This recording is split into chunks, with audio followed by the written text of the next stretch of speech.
Yo guys, welcome back, and today, since that video did super well, or in my opinion well, I'm back again talking about the lore of Springtrap, and this is specifically in Dead by Daylight because we all know his natural lore.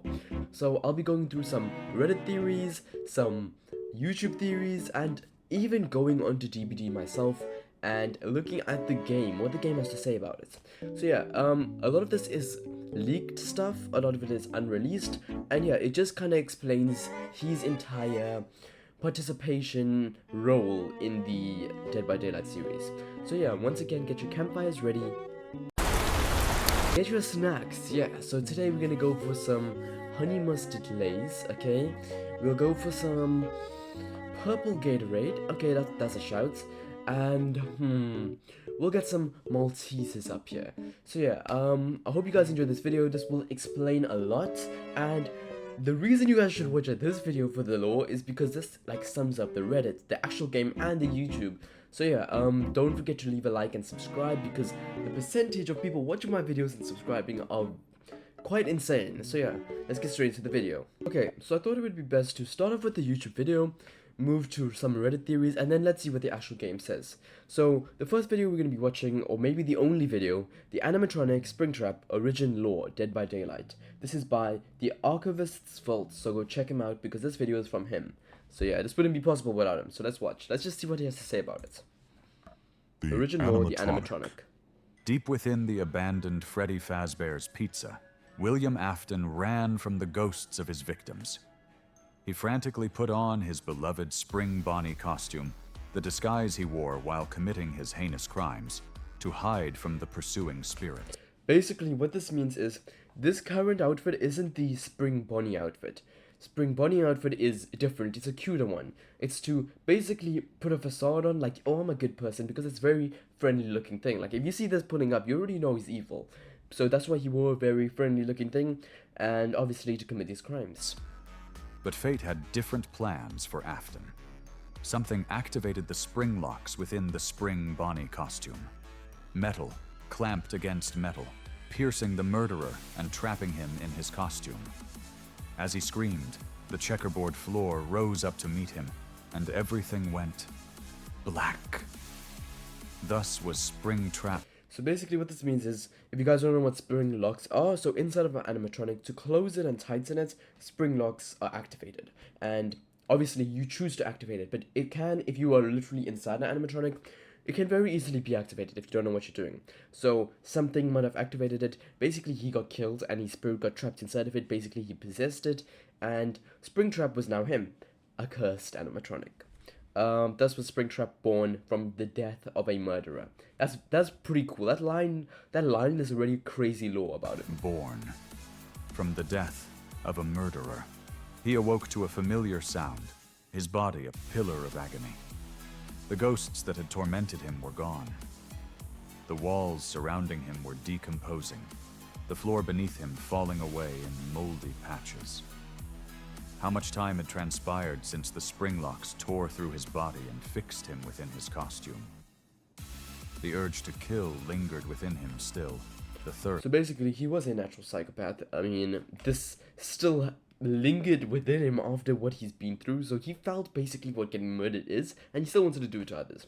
So this is also a very cool line. He awoke to a familiar sound, his body a pillar of agony. He's like one of the coolest animatronics, I think we've already established. Leave alone the animatronic look, the actual lore, crazy. Okay, so at least he got rid of the ghosts. And then everything was just changing, like he was like hallucinating almost. The sound filled his ears again. Children's laughter. Were children playing in the kitchen? Springtrap rose to his feet, adjusting to his new body, and marched towards the sounds. What even is this line? Adjusting to his new body. This is crazy. Picked up speed as he moved. Walking turned to running. He rushed into the kitchen and found nothing. No children, no games, no laughter. Just a swirling mass of black fog enveloping the far wall. Imagine you were him in this situation. Like, you would be going insane, bro. Now, this is mental. This would make you a psychopath if you weren't before. Springtrap examined the fog. curiosity tightened its grip on Just him. like the spring locks. As he stared into the darkness, his distended eyes could see shapes emerge within the fog. Who were they? It didn't matter. They were his victims now. Somehow he knew the hunt could go on forever. All he had to do was step into the fog. Into the fog. And that is it. Definitely go subscribe to this guy. Thank you for watching. So yeah, this was a very good lore. I think it gave more of a lore on actual Springtrap rather than Dead by Daylight related. But I guess it gives anybody who's new to him a pretty solid background. So yeah, let's get on to the Reddit theories. Okay, so I'd love to start with this. So this right here is by your boy 839 on Reddit Dead by Daylight. Whoever's in charge of writing Springtrap's lore must be going insane. Now, if you guys remember, in my first video on Springtrap in Dead by Daylight, I did pull up, I think it was this picture or a different one, of when I was spreading an image around of a leak, because I really wanted to get it true. And as you can see, this was a year ago, so this was a leak. And as I told you then, and now I'm telling you, the attraction was the name. It wasn't the animatronic. So yeah, this was the leaked information. So let's read this. So, character info, the attraction. So this is it leaked into Dead by Daylight. After the fire of Raspberry's Fright settled, the local authorities at Cortland Valley ruled it as an accident to the public, but were still uncovering some evidence of foul play. The night guard who was staffed at the location that night was suspected to have perished in the fire or likely fled the scene through the security footage was unsalvageable to uncover any further evidence due in part to the outdated technology brought by the owners. Okay, well, basically, fire in Fazbear's Fright, security guard killed. From the ashes of the ruins, the moldy, torn suit sifted up from debris and rubble rose William Afton, somehow still clinging to life. That's why, I guess this is where his famous saying, "I always come back," comes from. He believed the suit to be a prison, a cage of felt, wire, and spring locks keeping him alive, to rot away within like a curse, like what he deserves. As he came to realize it was a tool. He was the parasite, using the curiously malicious nature of his situation to his advantage. So, I guess that's what you guys should do as well. Just implement that. If you're in a bad situation, make the best of it. Use it towards your goals. Obviously not like this. If it's like this, stop. But you get me. Within the earth, a pit that would lay the foundation of all that would come after. He rested. He waited and grew in power. But it wouldn't be long before the call of the entity would bestow Afton with the opportunity to see what he was truly capable of. Michael could not burn him. Henry could not burn him. Not even Cassidy's purgatory could contain him. With each attempt at ending his life, his flesh would meld with the metal, twisting sinew into the spring locks.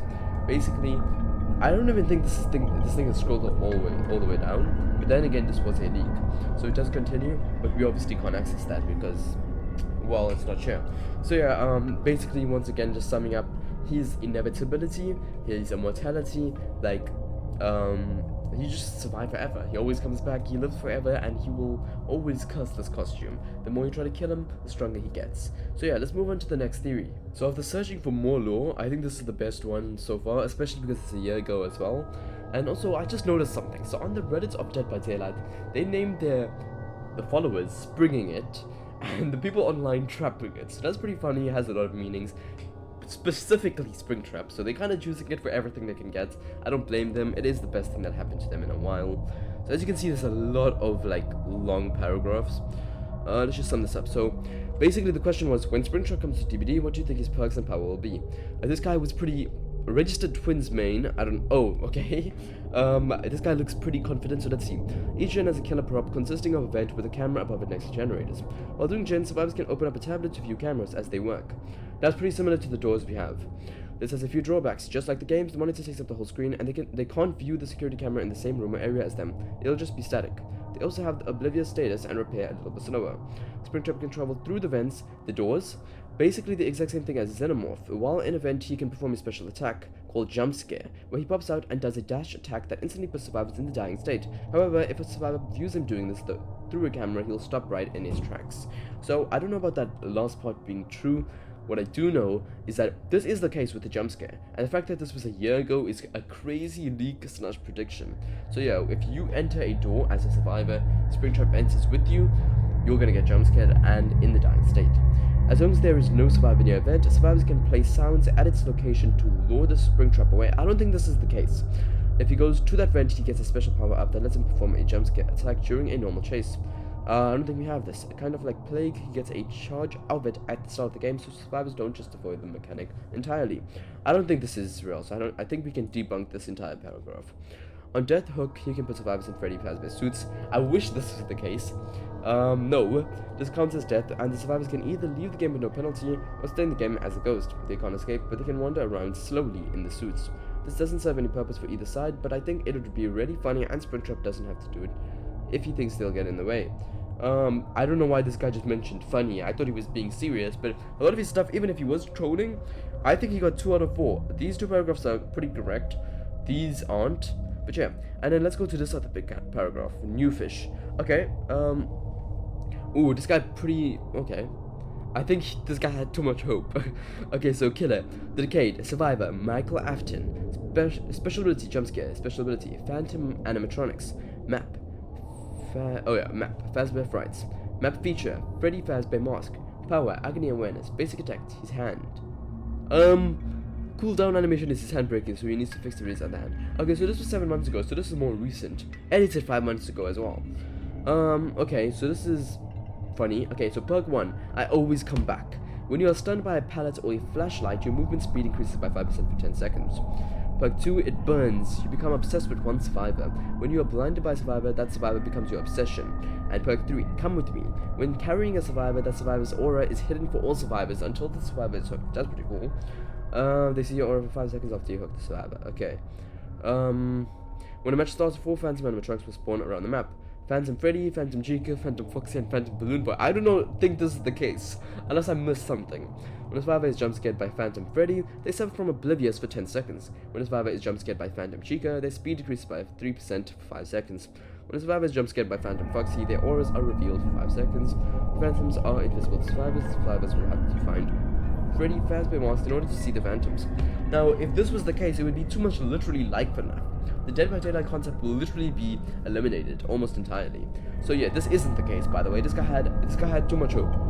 Agony Awareness allows the Decay to go into stop moving itself while the Decay crawls on the ground. Blah blah blah blah blah. Yeah, okay. Wow, there you go. Don't get your hopes. Okay, well, never mind. Don't get your hopes up. It might not be him. Well, this guy was wrong. Who else would it be? 3 upvotes. I like the Reddit community in this situation. Other situations, I don't think so. But in this situation, like, come on. I rate who else would it be with 3 upvotes? W. Any of the other animatronics. Okay, that's a terrible shout. Gnome Chomsky, come on, you can do better. I was with you when you said don't get your hopes up. But when you said it might not be him and any of the other animatronics, I mean, Freddy would also make sense.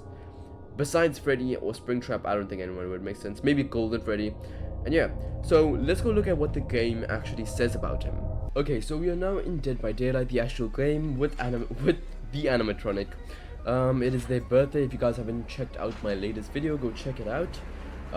In that video, I did the event, the Twisted Masquerade, so make sure you check that out. That is a banger, and there's some funny moments, so you need to see that. What's very cool about nowadays, I don't know if this is always, but in the inbox, in messages, oh wow, what is this? 700 in it. Oh my days, they're treating us good. Normally it was 50,000 a day. I don't know why they're giving this. I think it's because of their birthday, unless they normally do this, because I'm not always on here every day. So yeah, just go to the store, the huge sale as I showed you guys in the last video. So yeah, as you can see, we have the animatronic. If I go to the bio, this is what we see. You know what? Now that I think about it, wasn't that video just reading this? Okay, yeah, so we already got given all of this by the video. So the beginning of this video showed a video just speaking this to me. Okay, so at least we got told it. Okay, that's cool. We already saw the Mori. So yeah, we know 4.54 meters per second, 24 meter base terror radius, and average height. He is above average height. I think he's 7.8 meters. I mean 7.7 feet. I mean. Okay, so we have, so these are like our perks. I think we'll talk about these. So we have Fazbear's Fright. The animatronic lived to kill, even when his mechanical costume became his tomb.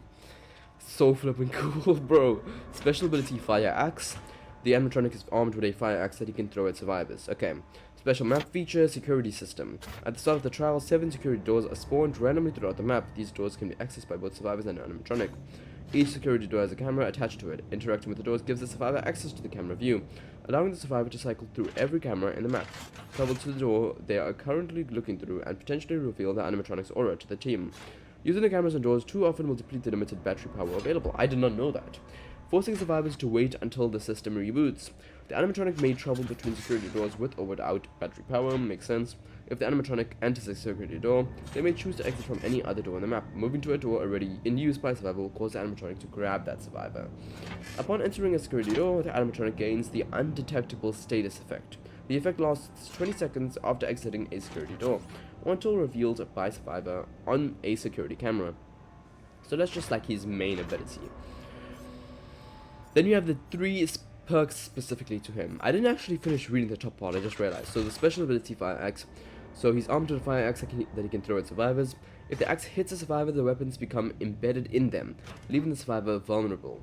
Survivors must remove the axe before they can be healed. Okay. So now we have the 3 perks, the 3 specific perks to him. So the first one is Help Wanted. It's a very rare perk. Try as they might, you know how to stay one step ahead of your guests. When you damage a generator, it becomes compromised. Only one generator can be compromised at a time. When the compromised generator is completed, your successful basic attack cooldowns are 25% faster for 60 seconds. You only think you are in control. ... from Springtrap. Okay, I love how they're giving like references. Then our next perk is Phantom Fear. You've always had a reputation. No, this guy is going crazy.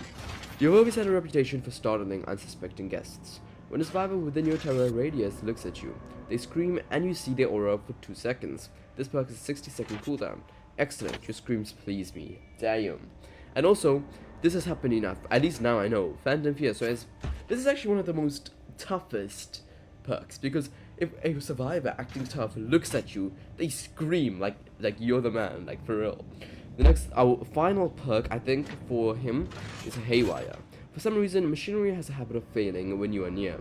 Exit gate switches with at least 80% progress regress at a rate of 100% of gate opening speed. While they are regressing, survivors see the exit gate lights flicker randomly. There will be no redemption for you. So yeah, one of the coolest, if not the coolest killer in this game. Crazy lore. I love that they didn't change it. It's kind of lore accurate, especially the build of him. Obviously this is the colored version, but as you can see, we do have the original version of him as well. So yeah, I hope you guys enjoyed this video. I hope it taught you a lot. Maybe you didn't understand this stuff, but now you do. Don't forget to subscribe, because I get like 100% of new viewers with 0 people subscribe.